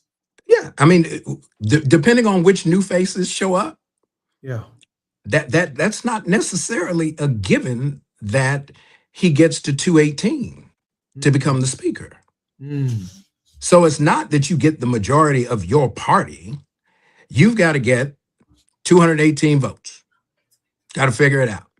And if that then ends up leaning that you need some Republican votes, he's not going to get those. I mean, it'll be a replay of what we saw the last time at the, this, what goes around comes around. This is really about, here's how you know who's going to take who's going to take the House, is let's look at the various races. Let's look at the voter turnout. Let's look at what's different about the field in which folks have to play. Gerrymandering is a big deal. And then we got to figure out what does the on-the-ground mobilization look like once we get closer to the early voting windows and actual election day, that first Tuesday in November. Here's my prediction, however, that if, in fact, for whatever it's worth, I know how we feel right now, but if, in fact, Hakeem Jeffries is not the speaker and Democrats regain control, how we feel today won't necessarily be how we feel if that happens. We're going to be some kind of mad that the first Negro who could have been Speaker of the House in the history of the United States ain't. And that we can have an African-American president of the United States, an African-American woman to be vice president of the United States, but we still can't have a Speaker of the People's House or the president of a Senate in the United States. I think the consequences of that are the kind of fodder that Republicans will use to continue to convince Black men in the Democratic Party that there's no room for them in the Democratic Party. Now, don't get me wrong. Hakeem Jeffries has a major mountain that he still needs to climb. The way money is being spent in these primaries, the millions of dollars that are coming in from the American Israeli Political Action Committee into districts from the Voting Rights Act of 1965, determining Black leadership in this country in these congressional districts on a foreign policy issue has consequences. But it is not a foregone conclusion that this fight ends in the November election. Dr. Uri? Well, it doesn't. And the reason it doesn't is because any bill that has an expenditure of public dollars attached to it originates in the House. They got to figure that out, right? All of the money conversations start with the 435. So to have that kind of institutional influence over the flow of public dollars is a big deal. That means that we have to add to the what conversation for whomever we're voting for. Listen, y'all, when you win your election and you get to go to DC, one of the first things you have to do is organize the Congress, how that particular congressional session is going to run. And it starts with who's going to lead. And once you decide who's going to lead, who's going to be the leader, gets to decide committee assignments, gets to decide a number, who's going to hold gavels, who's going to be in charge of the major subject matter and policy areas that affect what our what is. We've got to be that intentional and that meticulous. We got to get out of this emotional politicking. This isn't about how I feel. I feel the way I feel, and it's not going to change anytime soon. But we've got to be so focused that we don't get hustled in this thing, make a short-term decision trying to get long-term benefit. That's called insanity. I absolutely agree. And one of the great challenges that we're going to have, which we've heard from Dr. Uri, we've heard it from Barbara Arnwine as well, we have to register, vote, and be prepared to engage, not just in the short run, casting a ballot or casting a vote, but in the long run. That is staying engaged, staying vigilant, staying committed, staying focused, just like right here at KBLA Talk 1580, Tavis Smiley and the station has been staying engaged with the Crenshaw corridor. And as a result of staying engaged, things are changing. Things are happening. They are assuming that we are asleep. And when we wake up and take the mantle of our struggle forward, things happen for the best of us. When we come forward on KBLA Talk 1580, our regular contributor, Dr. Todd Uri Esquire. Politics of Our Faith. More right here on KBLA Talk 1580 when we come forward. It's afternoon drive time with Jesse Jackson Jr. Only on KBLA Talk 1580.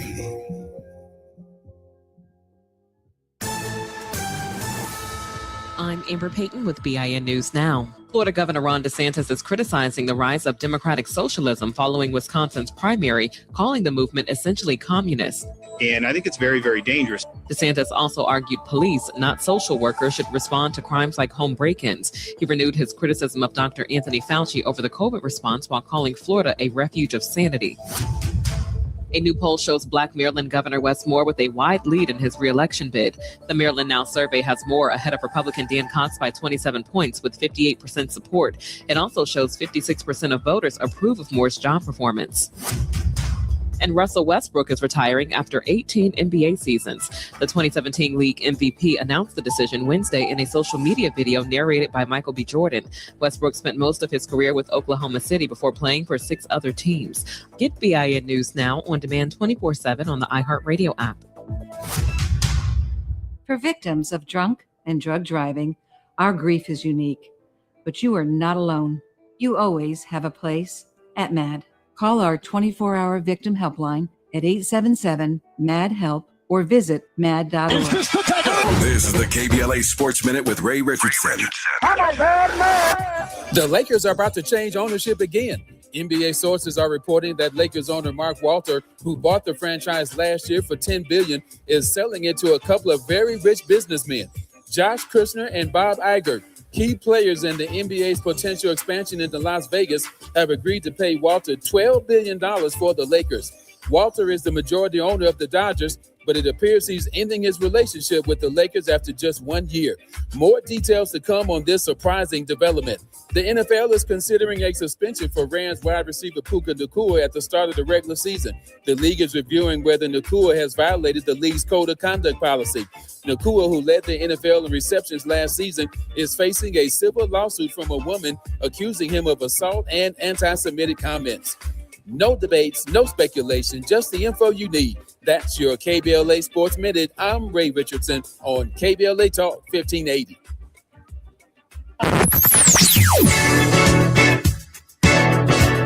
Whoa,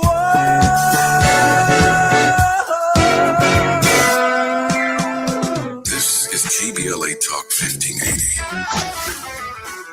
Talk radio. That's music to your ears.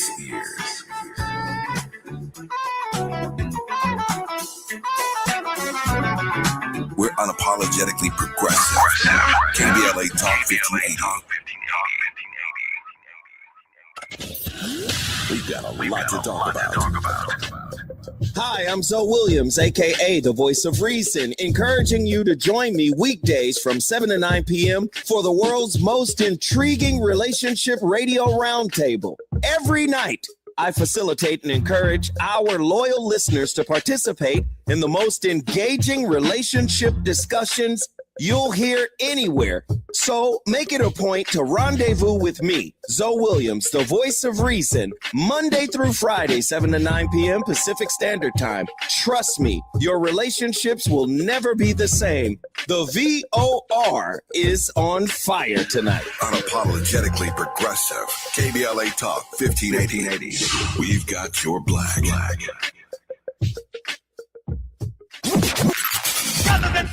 In a world full of noise, one station keeps it real. KBLA Talk 1580, where the conversation goes deeper, the voices sound like yours, and the issues that matter most to our community take center stage. Progressive, powerful, unapologetically us.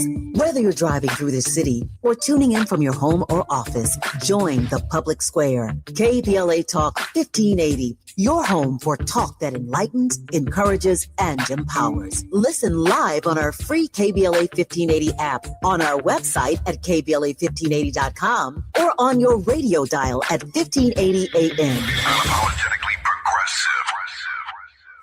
If you love to travel, Capital One has a rewards credit card that's perfect for you. With the Capital One Venture X card, you earn unlimited double miles on everything you buy. Plus, you get premium benefits at a collection of luxury hotels when you book on Capital One Travel. And with Venture X, you get access to over 1,000 airport lounges worldwide. Open up a world of travel possibilities with the Capital One Venture X card. What's in your wallet? Terms apply. Lounge access is subject to change. See CapitalOne.com for details. What's good, KBLA delegation? I am Miles Lowe, and I'm excited to be joining the weekend lineup right here on KBLA Talk 1580. Join me every Saturday at 12 noon for the Do Better Show, where we get into the world of tech, AI, the creator economy, navigating your mental health through it all, and have conversations with founders to find out how real people are making real money right now. It's not a course, not a subscription. Classes in session every weekend, live on the air. So if you knew better, you do better, right? So let's make a better you. The Do Better Show, every Saturday, 12 noon, and replaying again at 7 p.m. right here on Unapologetically Progressive KBLA Talk 1580. We got a lot to talk about. This summer, the Honey Pepper Pimento Chicken Sandwich and Pineapple Dragon Fruit and Sprite are back at Chick-fil-A. Girl, it's back. We've been waiting. I love that honey pepper pimento sandwich. And that pineapple dragon fruit and Sprite is everything. It's got that razzle dazzle that makes you stop and say, okay, wait a minute. I love the creaminess of the pimento cheese. It's savory, it's bold, it's flavorful. Our faves are back. I saw, girl. Which fan favorite will you choose? Real customers paid for their testimonials. Ready for a weekend reset? Walk it out with me, Gina A. Towns, the artist formerly known as Gina Darby, on Reflectivity Beyond Black and White, as we seek peace, understanding, and healing beyond surface level perspectives, where reflectivity becomes our inner power and resilience to transform our lives and our communities no matter what.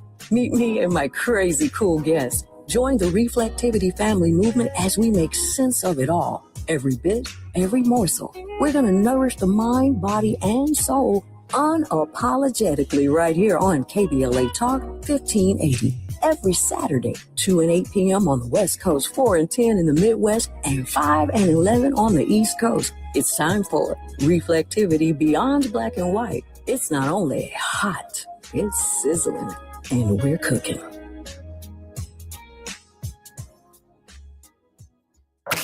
You're listening to Jesse Jackson Jr. on KBLA Talk 1580. The Jesse Jackson Jr. Show. The Jesse Jackson Jr. Show. The Jesse Jackson Jr. Show. The Jesse Jackson Jr. Show. King Folly, drop the beat. Come on and talk with me. Come on and listen to the beat. Come on and talk with me. Come on and listen to the me. KBLA Talk 1580. I'm Jesse Jackson Jr. Welcome forward to the Jesse Jackson Jr. Show on KBLA Talk 1580s. It's Wealthy Wednesdays, and we're in the politics of our faith with Reverend S. Todd Yeary, principal of the Yeary Firm. Dr. Yeary is a civil rights attorney and public policy advocate. He holds a deep belief that honest dialogue creates opportunities to form strategic partnerships that strengthen families and communities. Dr. Yeary, welcome forward to the politics of our faith. Always good to be with you. You gotta be on your toes when I come to talk to you on Wednesday. There's no doubt about it. I'm on my toes when I'm talking to you. Dr. Yeary, what does yesterday's election say about the mood of the country?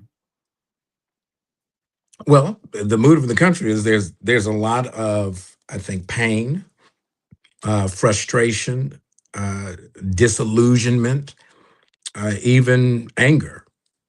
And that a lot of it is tied to those areas that are often commonly felt amongst the masses.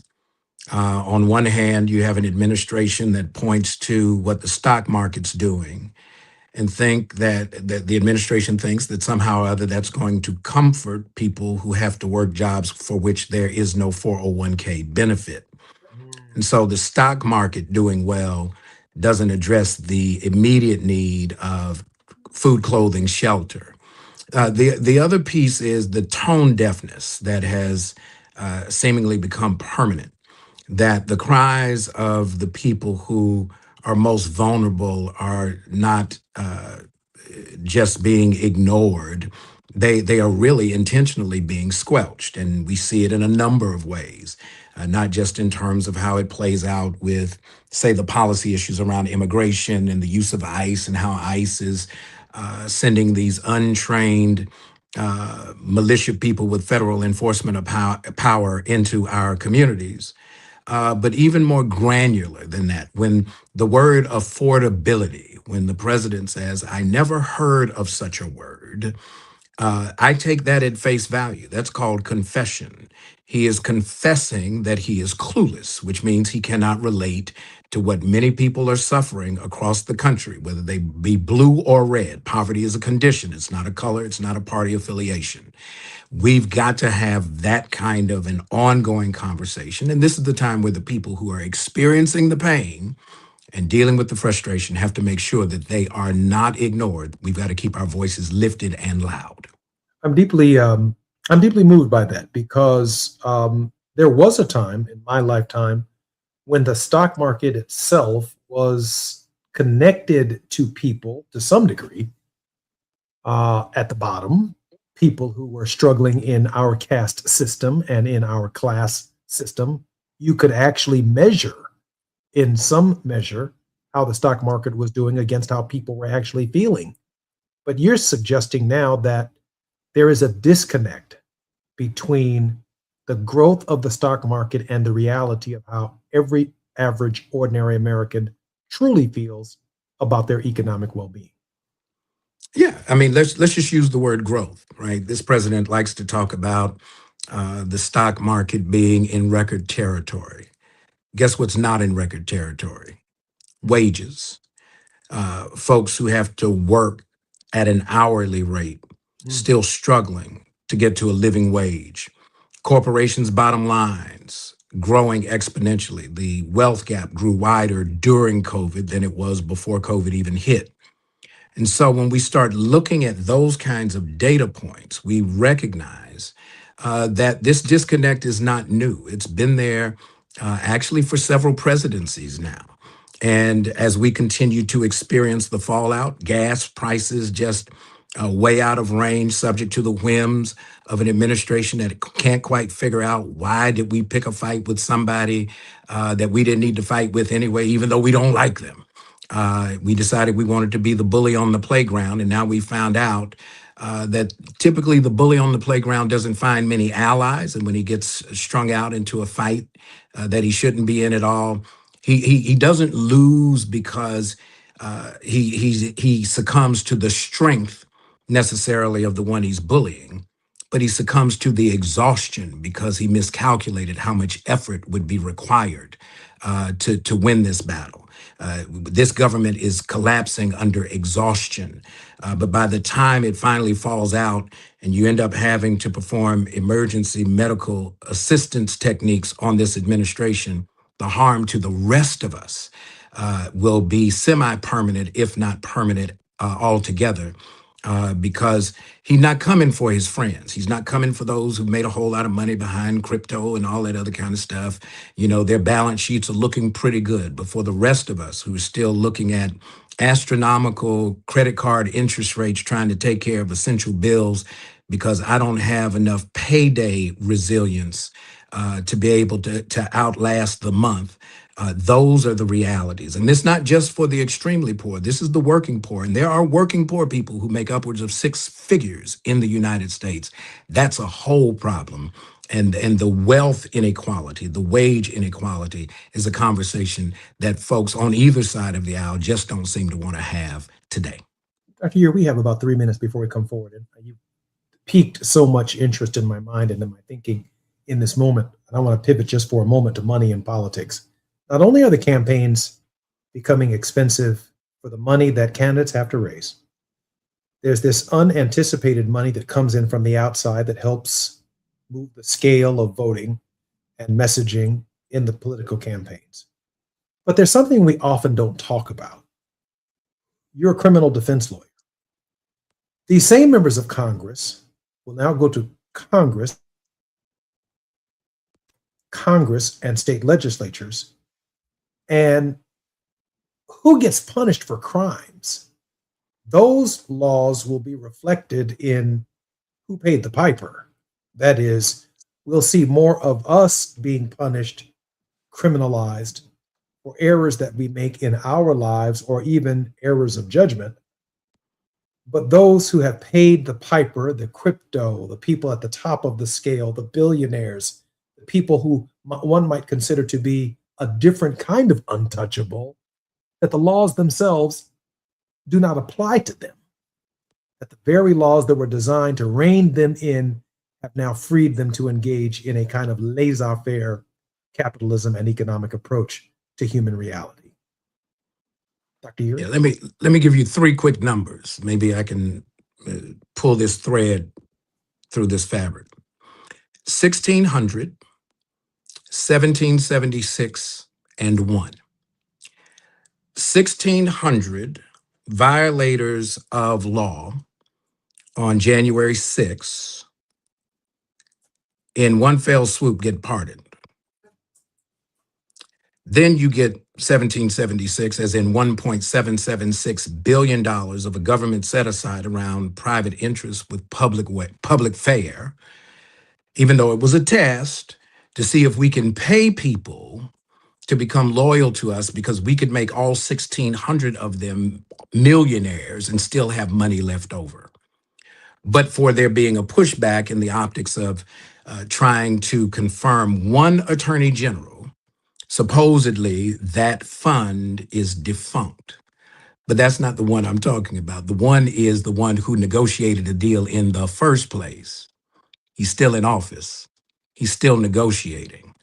And the masses on the other side of 1600, 1776 and 1, that's us.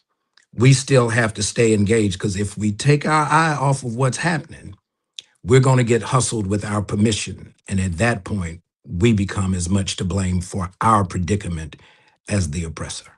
I'm Jesse Jackson Jr., listening to the Jesse Jackson Jr. Show. We're in the politics of our faith with Reverend Dr. Todd Yeary. More when we come forward right here on KBLA Talk 1580. While you're stuck in traffic, we can at least bring you up to speed on the news of the day. You're listening to Jesse Jackson Jr. only on KBLA Talk 1580.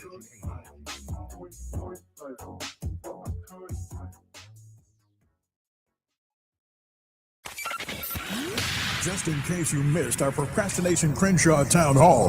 Women's Leadership Project is a Black feminist mentoring, civic engagement, and advocacy program. We have rallied, marched, and disrupted in front of the unaccountable Marquise Harris Dawson's office for several years now. We have gone down to City Council and City Hall and spoken truth to power to try and get resources and protection and funding for Black girls and Black women in this city, who are only 4.3% of the population in this community, yet we are disproportionately victimized by sex trafficking, sex violence, domestic violence, and intimate partner violence. We have met numerous times with the unaccountable MIA trifling Marquise and his deputies, and he has turned tail and run. We have tried to meet and give a proposal to Destination Crenshaw to step up and hold space and provide protections for our youth in the Crenshaw district area, because there are no safe youth spaces in City Council District 8 in the Crenshaw corridor. Holding them accountable. We're KBLA Talk 1580.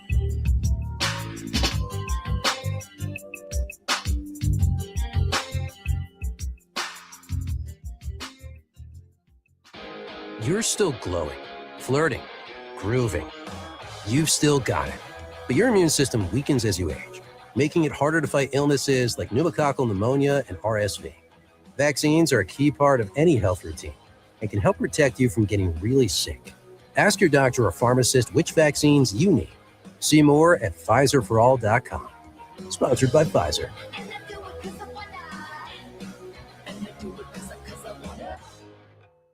Don't let heartburn ruin your day. Quick, Alka-Seltzer.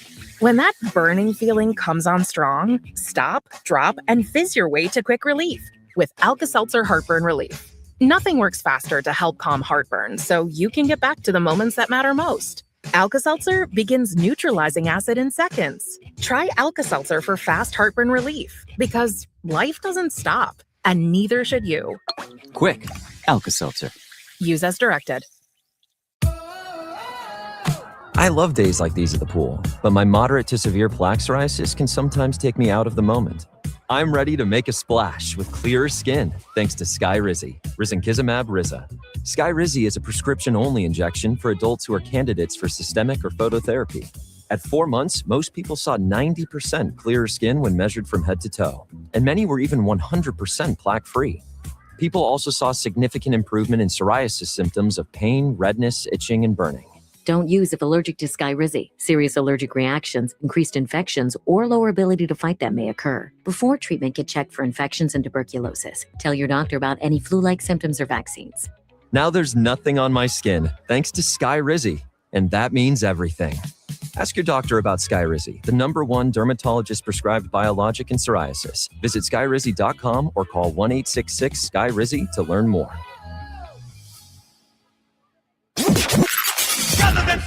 In a world full of noise, one station keeps it real. KBLA Talk 1580, where the conversation goes deeper, the voices sound like yours, and the issues that matter most to our community take center stage. Progressive, powerful, unapologetically us. Whether you're driving through the city or tuning in from your home or office, join the public square. KBLA Talk 1580, your home for talk that enlightens, encourages, and empowers. Listen live on our free KBLA 1580 app, on our website at kbla1580.com, or on your radio dial at 1580 AM. Unapologetically progressive. KBLA Talk 1580. We've got a lot to talk about.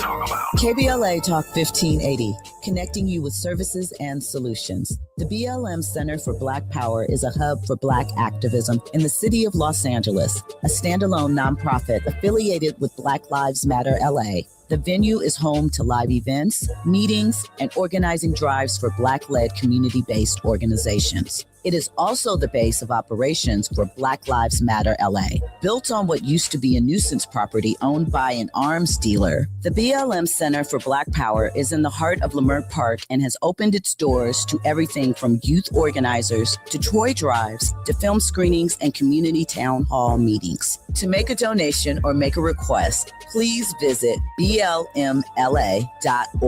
That's blmla.org. This is a community call to action from KBLA Talk 1580. Roger and Tracy saved over $18,400. Cynthia was recovering from a family tragedy and saved over $10,300. If you are drowning in debt, then call Debt Blue. Debt Blue is a professional debt negotiation firm with over 20 years of experience helping people pay back a fraction of what they owe. Learn how to cut your debt up to half or maybe more. Be debt-free in 24 to 48 months, even with bad credit. With an A+ rating from the BBB, you can rest easy knowing Debt Blue is going to deliver guaranteed debt reduction. Debt Blue offers a success guarantee. You pay nothing unless your debt is reduced or completely resolved. That's right. You save money or it's free. Call now for significant debt relief and a free consultation. 800-200-8879. That's 800-200-8879. You don't have to declare bankruptcy. This program works if you owe $10,000, $20,000, or even $100,000 in debt. Call for your free consultation today. 800-200-8879. That's 800-200-8879. Now back to more of Jesse Jackson Jr. on KBLA Talk 1580. The Jesse Jackson Jr. Show. The Jesse Jackson Jr. Show. The Jesse Jackson Jr. Show. The Jesse Jackson Jr. Show. King Folly drops the beat. Come on and talk with me. Come on and listen to the me. Come on and talk with me. Come on and listen to the me. KBLA Talk 1580. Download the app. I'm Jesse Jackson Jr. Welcome forward to the Jesse Jackson Jr. Show on KBLA Talk 1580. Our very special regular contributor, The Politics of Our Faith, with Dr. Todd Yeary. Dr. Yeary is the principal of the Yeary Firm, a Maryland-based litigation and government relations firm, and also serves as the senior pastor of the Douglas Memorial Community Church of Baltimore and affiliates. Dr. Yeary, are your services broadcast on social media every Sunday? Now you want to get all out in the public square about the public conversations. Social media is an interesting tool. So there are services that are on social media, Facebook Live and YouTube. Now, those are pre-recorded services. because the reality of the world changes in real time, what you might get if you're sitting in the pew may sound a bit different than what you get in terms of the broadcast service. And that's out of necessity, because I have to be ready to speak to the urgency of the moment, even when that moment changes. I just want to make sure we're in a position to be able to support you. How can we support your work and your ministry, Pastor? First of all, pray. Because out in these streets, these dragons are real, right? But if you want to support the work that I try to do, not just in terms of Sunday morning, but Monday through Saturday, is you can help me by helping yourself. If you're not registered, register. If you are registered, verify your registration. I don't care where you live. I don't care how confident you are that the records have not changed. And then I want you to participate in the process of educating yourself so that you can be an empowered participant in our process. That makes this work easier for me, and here's why, because I can then go to the elected officials when I am advocating for policy, and I can say, look, based on the performance, same thing they do when they decide who the legislation they're going to support. Look at all of these folks who are fully engaged in watching what's going on, and they're not going to take no for an answer. So if you want to support me, start there. I'll be able to see the effect and the impact. And then if you want to check me out, you can find me, Civil Rights Rev, on all of the social media platforms. And if you're in Baltimore, swing by the corner of Lafayette and Madison, and you may see something that's a little bit different than what you see on social media, but I'll let you be the deciders of that. Dr. Ear, I appreciate that very much. I think you might be the first humble pastor on our program who's not giving you a cash app. Shared with us how to financially support your efforts. But we are so grateful for your leadership and for your stewardship and for the advice and counsel that you give us. Let me ask a final question before your word of hope. We talked about 6 campaigns across the country that took place yesterday, and we are settled or unsettled in some areas with respect to the nation's mood. But if I'm on the 405, the 101, the 5, the 10, the 118, or the 110 in California, I got my own 2 senators, I got my own governor, I got my own mayor. Why should I care about 12 senators in 6 other states, as well as the cadre of congressmen that they send to the election? Why should I care about what happened on Tuesday if I'm on the 5 or the 101? Here's why. Because if you don't pay attention and the outcomes of those races basically render your 2 senators, your elected congressperson, to be literally impotent to advance your interest, it's because you didn't recognize that this is a math problem. The only reason you have 2 is because that's the way the rules are set. But it doesn't mean that you can only support 2. You can just only vote for those who fall within the purview of where your vote reaches. Your voice is bigger than the territory and the terrain in which you live. They want you to believe that that's the constraint under which you operate. But no. You have relationships, friendships, family members, near and far, who also have their own voices. And when all of the members of the choir show up for rehearsal, then they know we about to have church up in here and the game's about to change. Dr. Erie, a word of hope, our final minute and a half. Don't miss Bible study. Here's the Bible study lesson for the evening. Listen, across the nation, people have gone to the polls. Some are rejoicing the outcome, some are disappointed. Recent primaries clarify who the nominees are. That's how the process works. But we got to remember, our mandate is bigger than sound bites and news articles. Let justice roll down like waters and righteousness like an ever-flowing stream. And so we're called to care about what happens, to your point, Jesse, about the public square, because real people are affected by these public decisions. Poor people, workers, immigrants, the elderly, children. And so our faith does not require silence in the face of injustice. Our faith requires that we speak up, speak out, speak loudly, and act without hatred and without contempt and without surrendering our souls to fear. So let's step up and remember the God who created us is not shaken. Our civic participation matters, and hope is an act of faith And that's why we participate in this process. Go do what you do and do it well. Thank you, Dr. Uri. Always good to be with you, my brother. You've been listening to the Jesse Jackson Jr. Show on KBLA Talk 1580, the politics of our faith, every Wednesday with Reverend Dr. S. Todd Uri, Esquire, 1 foot in the pulpit and 1 foot in the courtroom. A great man, a great leader with a bunch of great advice. More on KBLA Talk 1580 when we come forward. KBLA 1580 Santa Monica.